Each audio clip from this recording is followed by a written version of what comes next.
Hello, kindergartners. So today we're going to be writing about something that a lot of us really like, and we're going to see what happens when it goes into our body, when we swallow it, okay? We're going to make a hypothesis, what we think happens. We're not really sure. We're just going to be scientists and we're going to think about it. So friends, do you know what I have here with me? I have gum. Raise your hand if you like gum. I can't raise my hand. I don't like it very much, but some of you, I bet, could raise your hand and say, oh, I really like gum.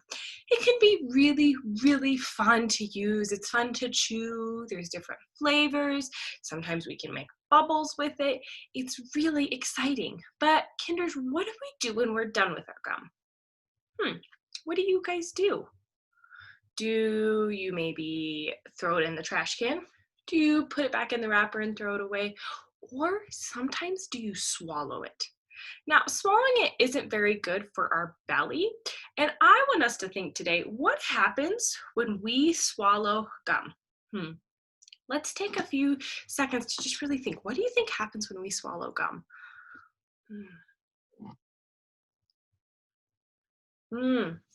I think that you might think that nothing happens.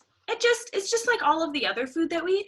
It just our body digests it and then it just comes out of us when we go to the bathroom. Okay.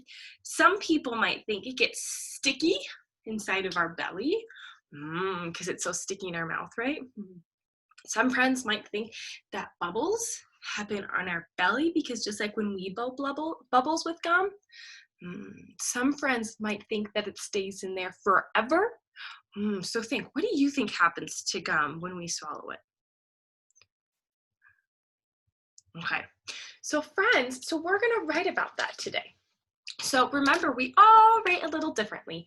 Some of us write beginning sounds, some of us write a little bit more. Today, Miss K is only going to be writing the first sound that she hears, but you know if you hear more than one sound in the word, you can write more than one sound. So my worksheet number 20 here says, what happens when I swallow my gum? First, I'm gonna make sure I write my name up here. Miss K.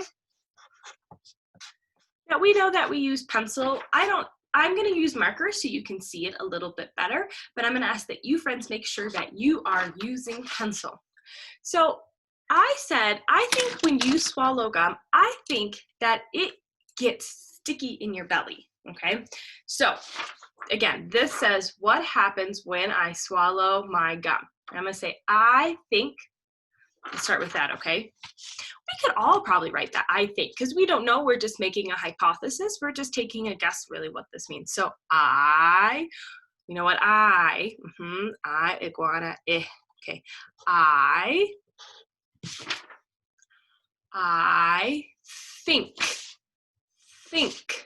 Oh, I hear an H.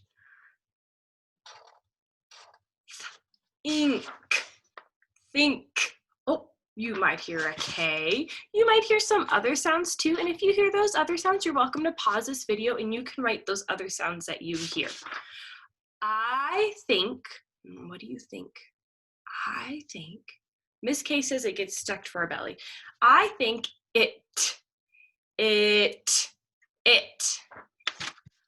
Hear a T when I say it. Now you might hear another sound and you can write that as well. So I think it gets, ooh, that's kind of a tricky word. It gets, what says G? G, goose, G. I think it gets, I hear another sound. It gets. Oh, I hear an S when I say that. Gets. I think it gets stuck. Stuck. I hear an S. Stuck. Well, I hear a K. Now you might just hear an S, and that's okay. I think it gets stuck in. I hear an N. In. My, oh, I know how to spell my because it's a sight word. And if you don't know how to spell my, then you can make sure you go watch Miss K's video when I practice our sight words every day to see if you can find a clue. My. Oh, I know how to spell that because I've been practicing my sight words. My. I think that it gets stuck in my belly. B-L-E. Belly. B. Belly. Belly. What's the, oh, that could be E. Good. Now, kindergartners, you can see Miss K wrote a lot about what I think happens. Now, you might think something different, and that's okay. You might think that it just comes out when you go to the bathroom, and you can say that. Now, you need to make sure that then you draw an illustration to match, right? We're not going to draw about pumpkins because we're not writing about pumpkins. You might draw your stomach. You might draw some gum. Whatever you think you could do for an illustration to make it match your words. Great job, kindergartners. Keep it up.